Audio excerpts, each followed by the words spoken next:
जय श्री कृष्ण सभी को। आशा करता हूँ आप सब बहुत अच्छे होंगे। बहुत बहुत स्वागत है आपका इस ज्ञान सत्र में। और हम जो बात कर रहे हैं वो बात कर रहे हैं धर्म के ऊपर। एक ऐसा विषय है, एक ऐसा शब्द है जो लगभग हर व्यक्ति ने सुना होगा, बहुत अपने जीवन के आरंभिक अवस्था से लेकर के और बाद तक में ये शब्द बहुत सुना होगा सबने। तो अब मन में ये भी होगा कि मैं नया क्या बताने वाला हूँ। धर्म में सब धार्मिक ही तो हैं अपने आप में, है ना। जो धर्म का पालन करता है वो धार्मिक व्यक्ति हुआ। तो हर व्यक्ति ये पूछेगा कि धार्मिक तो हम हैं ही, मंदिर जाते हैं, पूजा करते हैं, पर क्या सच में मंदिर जाना धार्मिक है? क्या सच में पूजा करना धार्मिक है? अगर पूजा करना धार्मिक होता तो रावण जो है वो भगवान शिव का बहुत बड़ा भक्त था। उससे ज़्यादा भक्त तो शायद कोई नहीं होगा। शीश काट के रावण ने अपने अर्पित किए थे भगवान शिव को। तो विचार करके देखिए, बट रावण जैसा भक्त तो कोई भी नहीं है ना। बट क्या सच में रावण धार्मिक था? रावण को धार्मिक कहा जा सकता है? हिरण्यकशिपु था, उसने बहुत प्रार्थना करी थी, बहुत तपस्या करी थी ब्रह्मा जी की उसने, बट क्या सच में वो धार्मिक था? विचार करने वाली बात है। तो क्या सच में धर्म जो है वो इतना केवल यहीं तक सीमित है कि हम मंदिर चले गए, यहीं तक धर्म है क्या? तो आज हम इसी चीज़ पे बात करेंगे। और मेरा इन वीडियोस को बनाने के पीछे जो मेरा मोटिव है, जो मेरा मेन मकसद है, वो ये है कि वास्तविक इन्फॉर्मेशन, वास्तविक जो चीज़ें हैं उनको मैं कैसे भी करके पहुँचाऊँ। देखिए, धर्म जो है वो बहुत विस्तृत है। पितामह भीष्म बोलते हैं युधिष्ठिर जी को कि धर्म को वास्तविकता में समझना और उसका प्रतिपादन करना सच में बहुत मुश्किल काम है ये। तो मेरा बस मोटिव ये है कि हम सही इन्फॉर्मेशंस को पहुंचा पाएँ। आज की डेट में मैं तो बहुत कम योग्य हूँ, मेरे से बहुत ज़्यादा योग्य दुनिया में लोग हैं, पर मुझे बस एक अंदर से क्षोभ मान ली उसको, या एक गुस्सा टाइप का इस बात के लिए रहता है कि जितने हमारे कथावाचक वाचिकाएँ हैं, क्या वो वास्तविकता में उन पुराणों की, उन ग्रंथों की चीज़ों को कोट करते हैं क्या? मेरा बस मोटिव ये है कि आप कोट करके बताइए, मन की बातों को मत बताइए। जो मन में है वो कुछ भी अंट संट बोलने का नाम नहीं है। आपको अगर व्यासपीठ मिली है तो वो व्यासपीठ बहुत सम्माननीय एक जगह है। वहाँ बैठ के आप कुछ भी अंट संट नहीं बोलिए। व्यासपीठ पर सिर्फ वही बोलना चाहिए जो श्रीमद् भागवत में है, जो श्री गीता जी में है, जो अन्य पुराणों में है, महाभारत में, और उसके लिए आपको चाहिए अध्ययन। मेरी बचपन से कोशिश थी कि मैं बहुत सारे ग्रंथों को पढूं। जब मैं बहुत छोटा था तो मेरी कोशिश थी कि मैं बहुत सारे ग्रंथों को पढूं मैं। तो पर बचपन में उतने पैसे नहीं होते थे। तो मेरा अब जो है, जब मेरे पास में पैसा है सफिशिएंट, तो मैं पिछले कई वर्षों से मैंने बहुत सारे ग्रंथ लिए और वास्तविकता में मैंने इन ग्रंथों को पढ़ने की कोशिश करी है।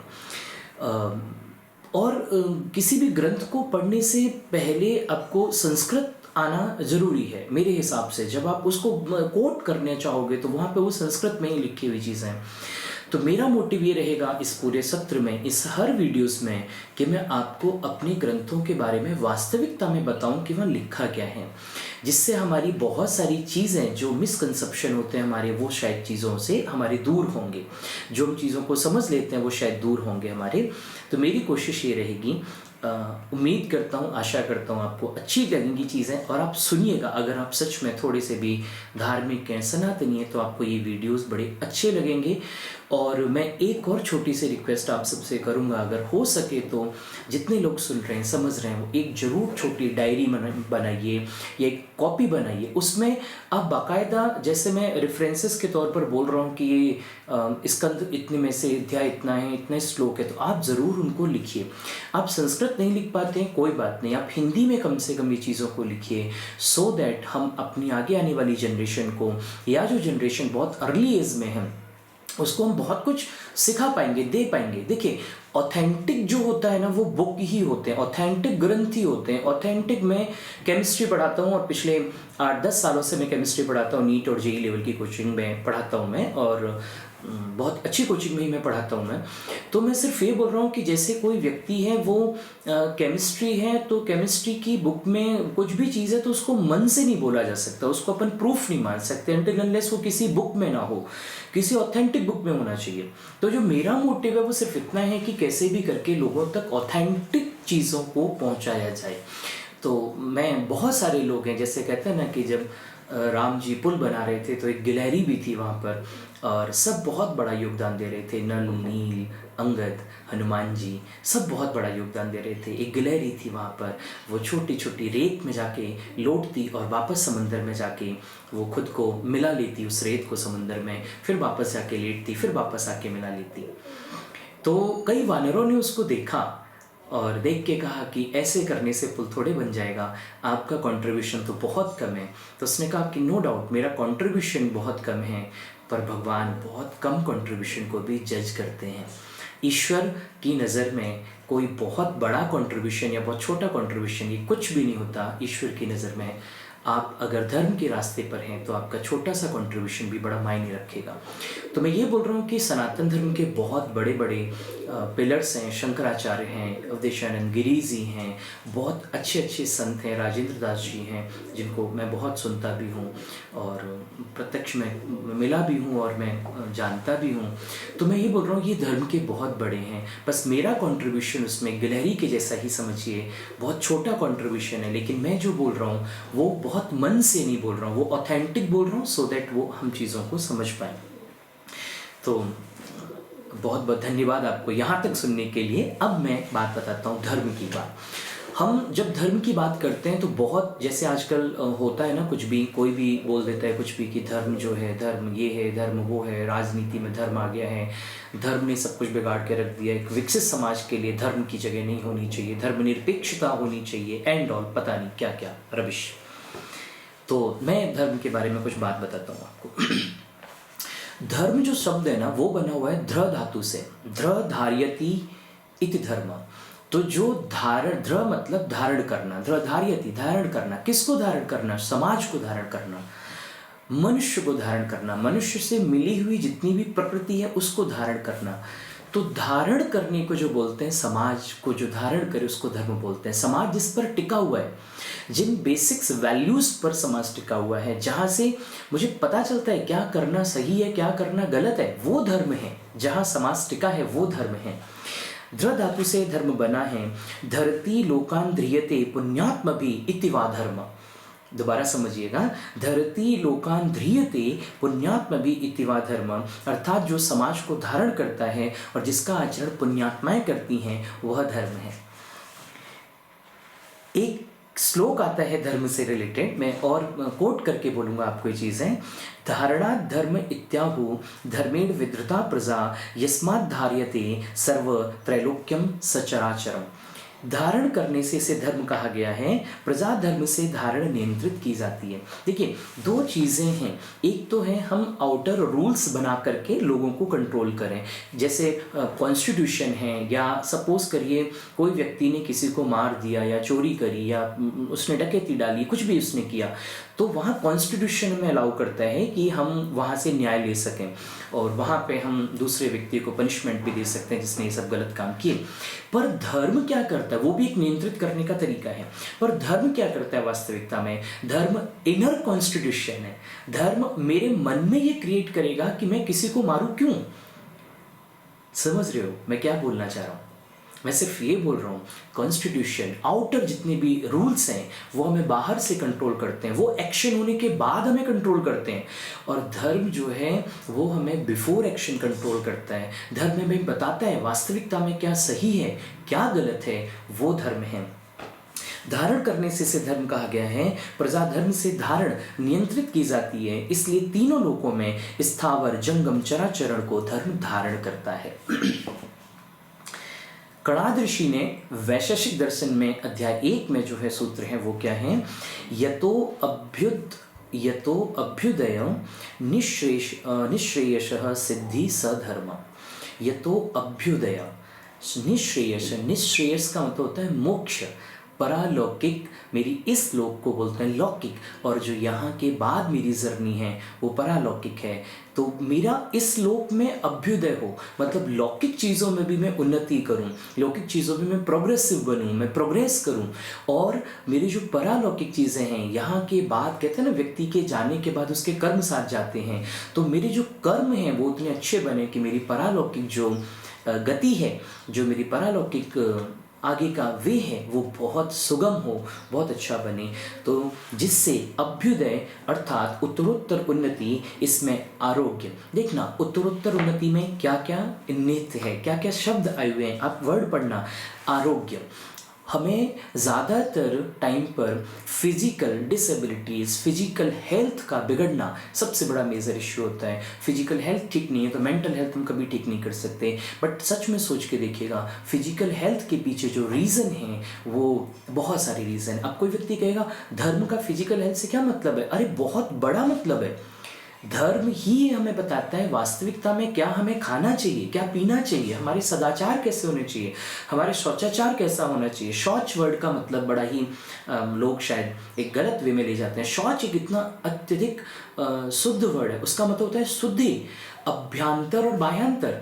मेरी मानसिक तौर पर कितनी शुद्धि है, मेरे विचारों में कितनी शुद्धता है, और मैं बाहरी तौर पर कितना शुद्ध हूँ। मैं कोई व्यक्ति जो बहुत शुद्ध नहीं है तो वो डेफिनेटली रोग उसमें बहुत ज़्यादा आएंगे। तो आरोग्यता वहाँ भी धर्म है। विद्या, क्या मैं सीख रहा हूँ। बुकिश लैंग्वेज जो हम पढ़ रहे हैं वो ठीक है, क्योंकि वो हम एक मानव देह में हैं और मैं खुद पढ़ाता हूँ, तो मैं नो डाउट मानता हूँ बुकिश लैंग्वेज वो ज़रूरी है। बट विद्या का वास्तविक मतलब वो बुकिश लैंग्वेज, वो फिजिक्स केमिस्ट्री बायो नहीं है। विद्या का मतलब फिजिक्स केमिस्ट्री बायो पढ़ने वाले भी कितने लोग हैं जो शायद सच में ज्ञानी नहीं है। तो विद्या का मतलब है ज्ञान अर्जन करना, ज्ञान कुछ ऐसा हो जिससे हम न केवल अपनी अपितु समाज की, अपितु दूसरे लोगों की हम थोड़ी उन्नति कर पाएँ। आरोग्य, विद्या, संपत्ति, संतति एवं ऐक्य, ये बातें आती हैं। और लौकिक पारमार्थिक जीवन में प्रगति हो। निःश्रेयस बोलते हैं उच्च सुख। मैंने कहा ना निःश्रेयस का मतलब होता है मोक्ष, परालौकिक सुख जो होता है, परालौकिक मोक्ष प्राप्ति हो, उसे धर्म कहते हैं। कितना अद्भुत ये धर्म है। कोई व्यक्ति अब बोल के दिखाए कि धर्म जो है वो गलत कराता है। अगर किसी व्यक्ति को सच में एक उन्नत समाज चाहिए तो ये चीज़ें चाहिए उसको। यह तो अभ्युदय निःश्रेयस सधर्म, ये आप श्लोक लिखिएगा, जरूर लिखिए, और सो दैट आपको बहुत मदद मिले, आप 4 लोगों को बता सकें वास्तविकता में धर्म क्या है। हम जानते नहीं हैं इसलिए हम चीज़ों को समझते नहीं हैं। तो ये धर्म का है। विवेकानंद जी ने धर्म के बारे में क्या बोला है? धर्म का अर्थ है साक्षात और प्रत्यक्ष आत्म अनुभूति, खुद को फील करना, खुद को वास्तविकता में सोचना कि मैं एक देह नहीं हूँ, मैं जड़ नहीं हूँ, चेतन हूँ मैं, मेरे अंदर जो आत्मा है वो परमात्मा का ही एक रूप है। इसके बाद आदि शंकराचार्य श्रीमद् भगवद गीता भाष्य का उपदोत घात करते हुए क्या बोलते हैं? जगतः स्थिति कारणम प्राणिनाम साक्षात अभ्युदय निश्रेय से अर्थो यह सधर्म, जिसके कारण सर्व जगत की स्थिति एवं व्यवस्था उत्तम रहती है। जिसके कारण सर्व जगत की स्थिति और व्यवस्था, आप विचार करके देखिए, प्रकृति एक सामाजिक है, मनुष्य एक सामाजिक है। तो समाज में व्यवस्थाएं कब खराब होती हैं? समाज में व्यवस्थाएं तब खराब होती हैं जब मनुष्य आचरण स्वच्छंद तरीके से करता है कुछ भी। लेकिन धर्म जो है, मैंने कहा ना, धर्म नियंत्रित करता है, आउटर नहीं, इनर वे में। मेरे मन में अगर गलत थॉट नहीं होंगे तो मैं क्यों किसी के साथ गलत करूँगा? विचार करके देखिए, कोई व्यक्ति जो बहुत अहिंसावादी है, जो व्यक्ति बहुत ही, अहिंसा का मतलब भी बहुत अलग अलग निकाल लेते हैं कि हमने देश को बचाया तो अहिंसा से, नहीं, वो अहिंसा नहीं है। अहिंसा का मतलब भी बहुत कुछ है, जरूर मैं डिस्कशन करूँगा आगे आने वाली वीडियोस में। तो मैं सिर्फ ये बोल रहा हूँ, कोई व्यक्ति बहुत अहिंसावादी अगर है तो वो किसी भी दूसरे, न केवल व्यक्ति को वरन जीव को भी पीड़ा नहीं दे सकता। समझिए, किसी भी जीव को दुख नहीं दे सकता। अहिंसावादी व्यक्ति है तो कोई व्यक्ति अगर दुख में भी होगा तो उसके मन में करुणा का, दया का भाव ऑटोमेटिक आएगा। वो व्यवस्थाएं जो है वो इनर धर्म चलाता है वो। अब हम स्वच्छंद तरीके से अगर हम कुछ भी करेंगे, कुछ भी बोलेंगे, कुछ भी करेंगे, हम एक दूसरे की सीमाओं को जब लांघना शुरू कर देते हैं तो व्यवस्थाएं चरमरा जाती हैं। वही चीज़ है धर्म की। तो जिसके कारण सर्व जगत की स्थिति एवं व्यवस्था उत्तम रहती है, प्रत्येक प्राणी मात्र की ऐहिक उन्नति, ऐहिक बोलते हैं लौकिक, मैंने कहा ना, इन दिस वर्ल्ड, हम इस संसार में क्या कर रहे हैं, हमारे द्वारा कितने लोग ऐसे हैं जो सुख पाते हैं और हमारे द्वारा कितने लोग ऐसे हैं जो सुख नहीं पाते अथवा दुख पाते हैं। एक उन्नति अर्थात अभ्युदय के साथ साथ पारलौकिक उन्नति की भी होती है, अर्थात मोक्ष की प्राप्ति होती है, उसे धर्म बोलते हैं। ये आदि शंकराचार्य जी का मत।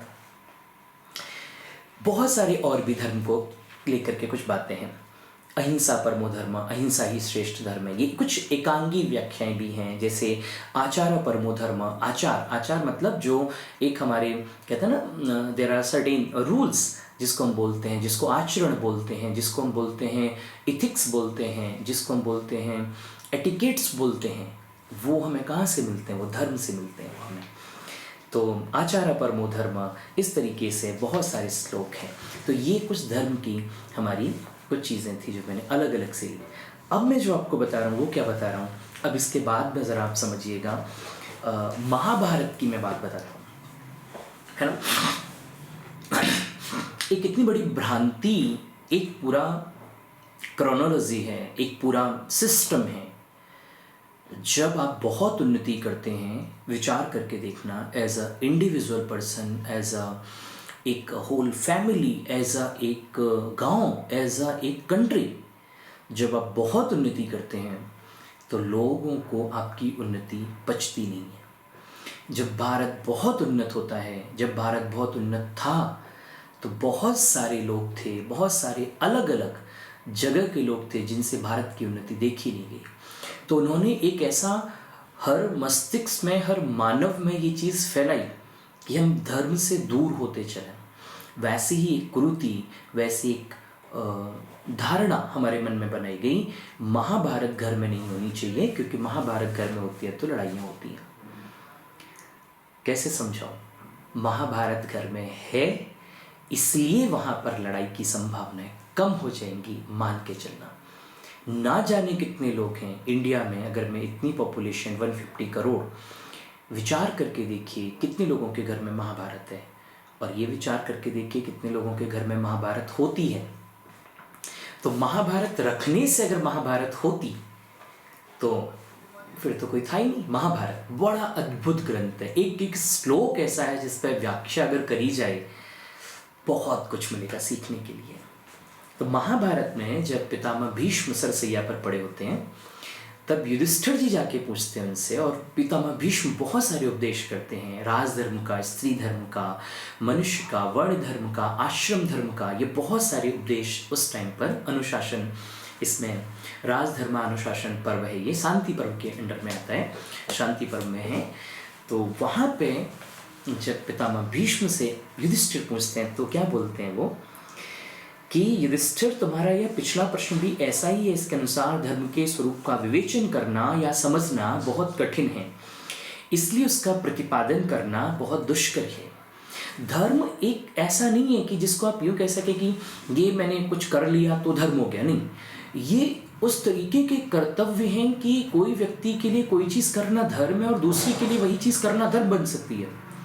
किसी को बचाना धर्म है, बट कभी कभी किसी को मारना भी धर्म बन जाता है।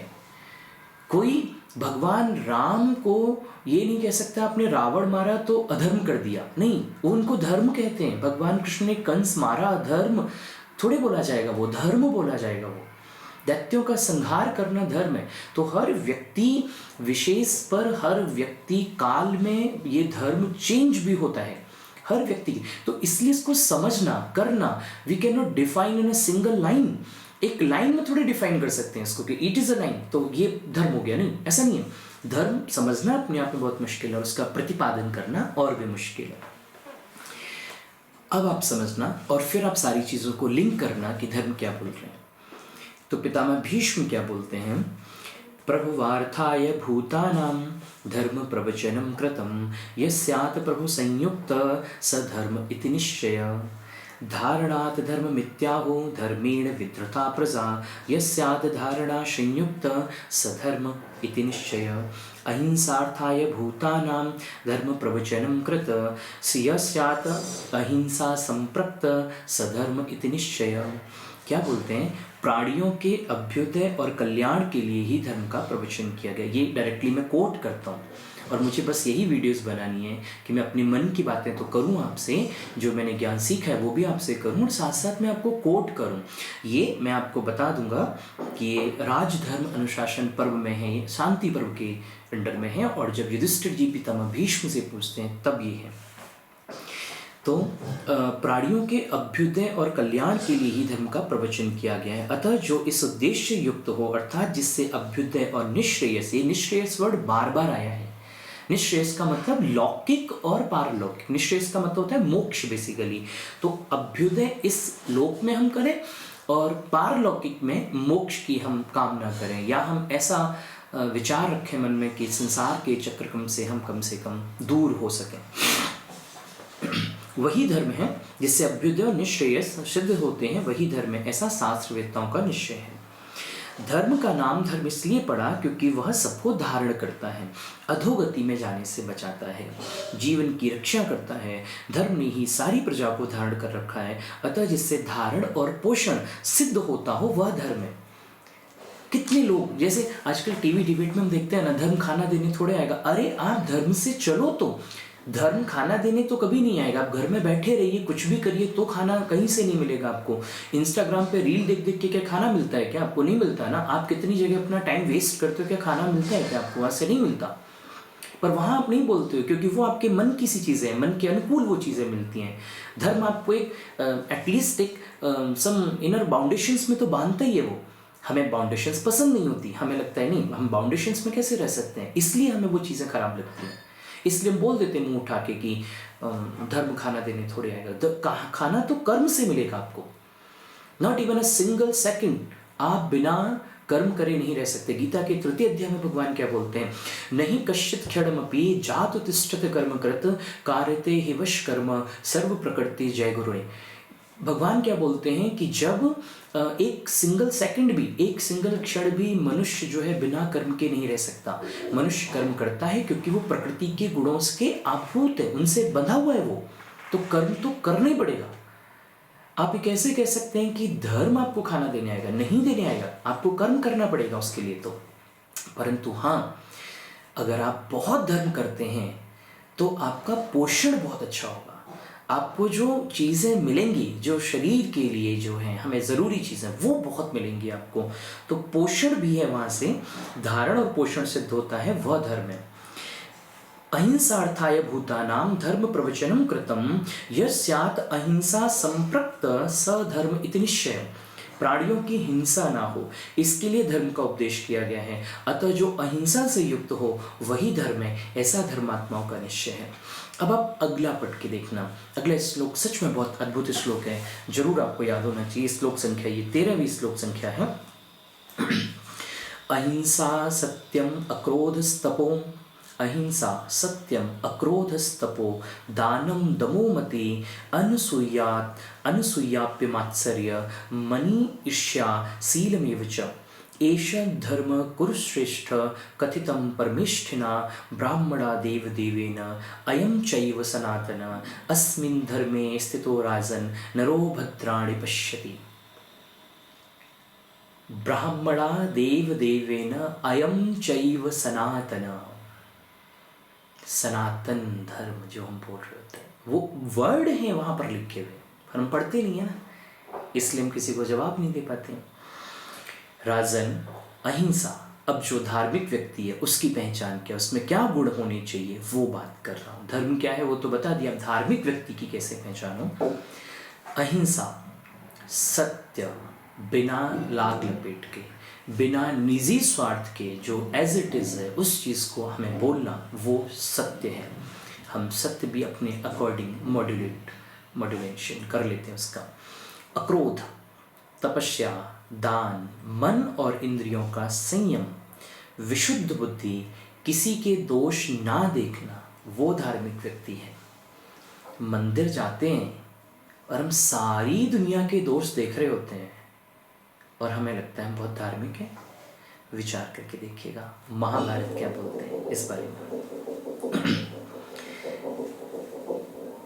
मन और इंद्रियों का संयम, विशुद्ध बुद्धि, समता बुद्धि, है ना, दोष रहित बुद्धि, सम बुद्धि, अपने अपने हित के लिए बुद्धि नहीं, जो सबके हित के लिए, जो सम हो, किसी के दोष ना देखना, किसी से डाह और जलन ना रखना, ईर्ष्या मात्सर्य ना रखना, उत्तम शील स्वभाव का परिचय देना, ये धर्म है। देवादिदेव परमेश्वरी ब्रह्मा जी ने इन्हीं को सनातन धर्म बताया है, यही सनातन धर्म है।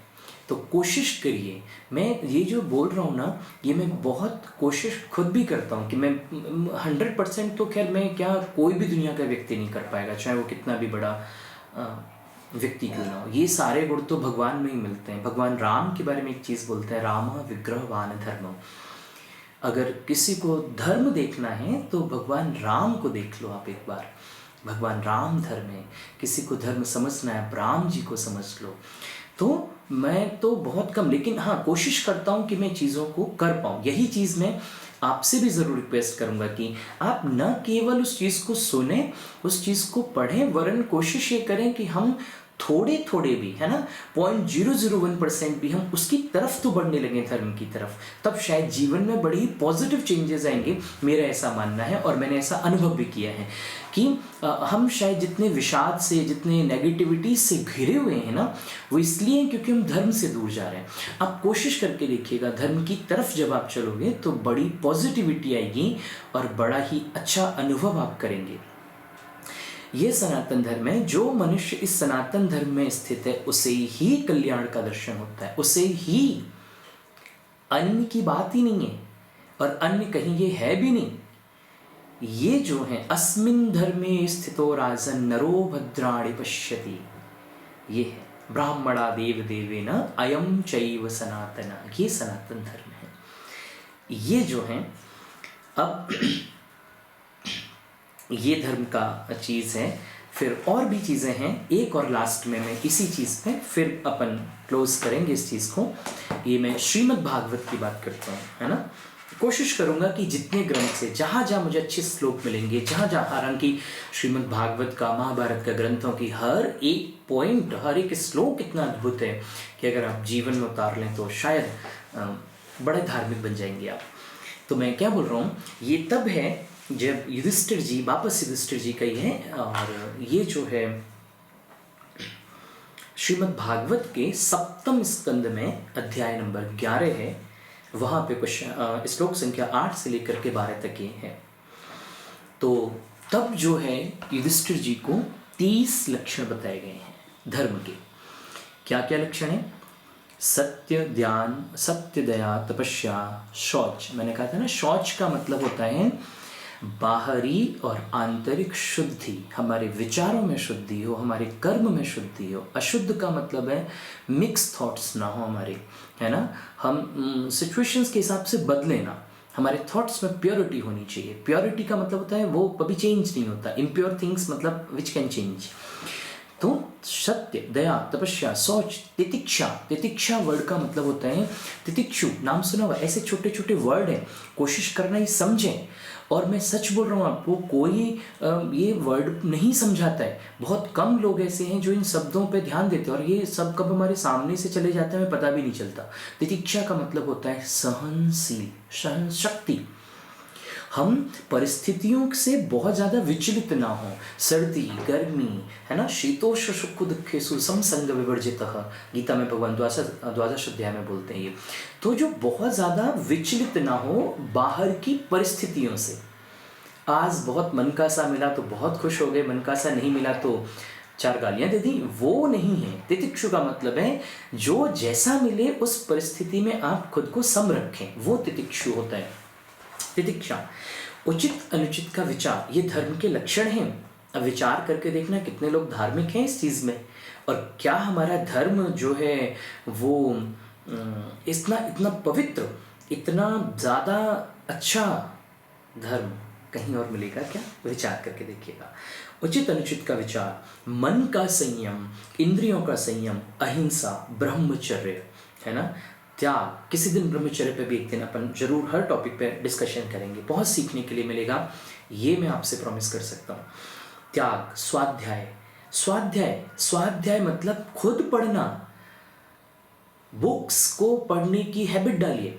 कोशिश करिए हम ज़्यादा से ज़्यादा ग्रंथ अपने घर में रखें, और न केवल रखें, उनको पढ़ने की भी हैबिट हो। स्वाध्याय, स्वाध्याय, सरलता, संतोष, समदर्शी महात्माओं की सेवा, धीरे धीरे सांसारिक भोगों की चेष्टा से निवृत्ति। मनुष्य के अभिमानपूर्ण प्रयत्नों का फल उल्टा ही होता है, ऐसा विचार करना। मनुष्य के अभिमानकृत जो कर्म होते हैं उनका फल उल्टा होता है, ऐसा विचार करना। ये धर्म का लक्षण है कि हम जो अभिमान पूर्वक यदि कुछ भी करते हैं तो उसका फल हमारी शायद सापेक्ष नहीं मिलेगा, हमें हमारे अनुकूल नहीं मिलेगा। तो वैसा विचार करना कि नहीं, वो धर्म है। अभिमान खत्म होगा वहाँ से। मौन, शांत रहना, बहुत वाचाल नहीं होना चाहिए व्यक्ति को, बहुत ज़्यादा लप लप लप लप नहीं। कोशिश करिए, सीखिए ज़्यादा से ज़्यादा, पढ़िए ज़्यादा से ज़्यादा। मौन, आत्मचिंतन, प्राणियों को अन्न आदि का यथायोग्य विभाजन करना। अब के घरों में तो नहीं, लेकिन पहले के घरों में ऐसा होता था कि ब्राह्मण कोई आता है या कोई संत है या भिक्षुक कोई भी है द्वार पर, तो उसको अन्न दिया जाता था। एक रोटी उसके नाम की, एक गाय के नाम की, एक कुत्ते के नाम की, कौए के नाम की। ये हमने सीखा है अपनी चीज़ों से, पर हम आज के डेट में तो शायद नहीं फॉलो करते। बट ये भी एक धर्म का लक्षण है। और विशेष करके मनुष्यों में अपने आत्म और इष्ट देव का भाव करना। धर्म तो ये बोलता है कि संसार में जितना भी सब कुछ है, स्थावर, जंगम, जड़, चेतन, जितना भी है, वो सब ईश्वरीय है। परंतु फिर भी अगर हम उतनी बुद्धि विकसित ना कर पाएं कि हम एक वृक्ष में भी ईश्वरत्व का अनुभव कर पाएं, तो कम से कम इतना तो करें कि एक मनुष्य में भी हम ईश्वरत्व का अनुभव कर पाएं। ये धर्म का लक्षण है। कितने लोग ऐसा कर पाते हैं? लोग दोस्त और दुश्मन बनाते हैं। दोस्त का मतलब जो आपके मनोनुकूल है वो दोस्त हो गया, जो आपके मन के विपरीत है वो आपका दुश्मन हो गया। तो हमने ईश्वरत्व कहाँ देखा है ना? पर इस चीज़ को शायद कहना बहुत आसान है, प्रैक्टिकल लाइफ में करना बहुत मुश्किल। और मैं ऐसा बोलता भी नहीं हूँ कि आप सारी चीज़ों को प्रैक्टिकल लाइफ में कर भी पाएंगे, परंतु एक गुण भी अगर धर्म का आया तो शायद हमारे जीवन में, मैंने कहा ना, बहुत पॉजिटिव चेंजेस देखने के लिए मिलते हैं। संतों के परम आश्रय भगवान श्री कृष्ण के नाम, गुण, लीला आदि का श्रवण, ये नवधा भक्ति है। मैं एक श्लोक बोलता हूँ, ये नवधा भक्ति का भी है। श्रीमद् भागवत में भी बिल्कुल सेम श्लोक वही है। श्रवणम कीर्तनम च यस्य चास्य, संधि च यस्य, श्रवणम कीर्तनम चास्य स्मरणम महतां गते, सेवे इज्जा अवनति दास्यम, सेवेज्या, सेवा इज्जा, इज्जा बोलते हैं पूजा को, सेवेज्या अवनति दास्यम, सक्षम आत्मसमर्पणम। तो कौन कौन सी नवधा भक्ति के अंतर्गत है बताता हूँ। श्रवणम, श्रवणम का मतलब होता है सुनना, ईश्वर की कथाओं को सुनना, उनकी लीलाओं को सुनना, ये धर्म के लक्षण भी हैं। कीर्तनम च यस्य, स्मरणम, महता, महापुरुषों का, गति मतलब आश्रय लेना, महापुरुषों का, संतों का, जो पुण्यात्माएं हैं, जो महात्मा लोग हैं, उनका सेवा करना, इज्जा, पूजा करना, आत्मसमर्पण, सब कुछ अर्पित करना ईश्वर के लिए। हम अर्पित ना कर पाए तो मन में इतना थॉट तो रखें कि जो कुछ है वो ईश्वर का है। अर्पित तो ना कर पाए क्योंकि शायद हमारे अंदर जो मानसिक विकृतियां हैं वो इतनी ज़्यादा हैं कि हम अर्पित तो ना कर पाए, पर कम से कम ये माने कि जो कुछ है वो भगवान का है। और आत्मसमर्पणम अयम धर्म सर्वेशाम, यह सब मनुष्यों का धर्म है। तो ये 30 लक्षण जो हैं वो युधिष्ठिर जी को बताए गए श्रीमद् भागवत में। तो विचार करके देखिए कि कितना कुछ धर्म में है। ये धर्म है। अब मुझे बताइए, कोई भी व्यक्ति अगर आपको ये कहता है कि देश धार्मिक नहीं होना चाहिए, इन गुणों के आधार पर एक भी गुण इसमें ऐसा बताइए जो एक स्वस्थ मनुष्य के लिए, स्वस्थ परिवार के लिए, स्वस्थ ग्राम के लिए, स्वस्थ देश के लिए ज़रूरी ना हो। एक भी गुण। अगर देश हमें अच्छा बनाना है तो इन गुणों को हमें ग्रहण करना पड़ेगा, और उसके लिए ज़रूरी हमें धार्मिक बनना पड़ेगा। और ये चीज़ें अब मैं लास्ट में बस 2 मिनट और, कि कई बार ऐसे लोग बोलते हैं कि मंदिर जाए ना जाए, मंदिर जाना भी धर्म है। ये चीज़ें हमें सीखने के लिए मिली कहाँ से? ये मैं आज अगर पढ़ रहा हूँ तो क्यों पढ़ रहा हूँ? क्योंकि मेरे मन में मेरे माता पिता ने, मेरे दादा ने, मेरे ग्रैंडफादर ने, मेरी ऐसे थॉट्स उन्होंने डाले मेरे मन में कि मेरी इच्छा ठाकुर जी की तरफ हुई। और बचपन से ही जब आप ऐसी चीज़ों को देखते हो, करते हो, तो आपकी रुचि उस तरफ होती है। और जब आपकी रुचि उस तरफ होती है तब आपका मन करेगा ना कि मैं इन चीज़ों को पढूं। आप कभी जीवन में एक ऐसे माता पिता की संतान अगर हैं और एक ऐसे माता पिता की संतान को एक ऑब्जर्व आप करिए कि जो कभी खुद मंदिर नहीं गए, जिन्होंने कभी खुद संतों की सेवा नहीं करी, जिन्होंने कभी कोई धार्मिक कृत्य ना किया हो, उनकी संतान का रुझान ईश्वर की तरफ जाए इसकी संभावनाएं बहुत कम है। इसलिए बोलता हूँ मंदिर जाइए, वहाँ पे बहुत संतों की सेवा करिए, पढ़िए, ग्रंथ पढ़िए, तब रुझान उस तरफ होगा आपका। और जब रुझान धर्म की तरफ होगा तब धर्म को आप समझ पाएंगे। तो मंदिर जाना is the most essential part. मंदिर जाना, भगवान राम, भगवान कृष्ण, इनके आदर्श कोई व्यक्ति जीवन में अगर समझ लेना, गालियाँ देने वाले तो बहुत हैं, है ना। ये असुर तो तब भी थे और असुर अब भी हैं, तो असुरों की बात थोड़ी सुननी है अपन को। हम ये बोलते हैं सिर्फ कि आपका रुझान जब धर्म की तरफ बढ़ेगा तब आप समझ पाएंगे वास्तविकता में धर्म है क्या। तो आशा करता हूँ आपको बहुत कुछ सीखने के लिए मिला होगा, अच्छा आपका अनुभव रहा होगा। मैं ज़रूर अगले और धर्म पे बहुत सारी व्याख्याएँ, तो मैंने बहुत वीडियोस में टाइम की एक लिमिटेशंस भी है और बहुत लंबी वीडियोस कहीं ना कहीं एक थोड़ा बोरिंगनेस भी दे देती है। तो कोशिश करेंगे अपन बहुत कुछ ऐसे श्लोक, बहुत कुछ ऐसे कोट अपन डायरेक्टली श्रीमद् भागवत, मेरे पास लगभग सारे पुराण हैं, तो अपन कोशिश करेंगे कि आपको जितना ज्ञान दे सकें उतना ज्ञान। जो भी कुछ बोलूँगा बहुत ऑथेंटिक बोलूँगा, विद कोट बोलूँगा, विद चीज़ों को प्रूफ के साथ बोलूँगा कि ये चीज़ कहाँ पे ऐसी लिखी गई है। तो आशा करता हूँ आप सब बहुत अच्छे बनिए और बहुत अच्छे बनिए, धार्मिक बनिए। जय श्री कृष्ण।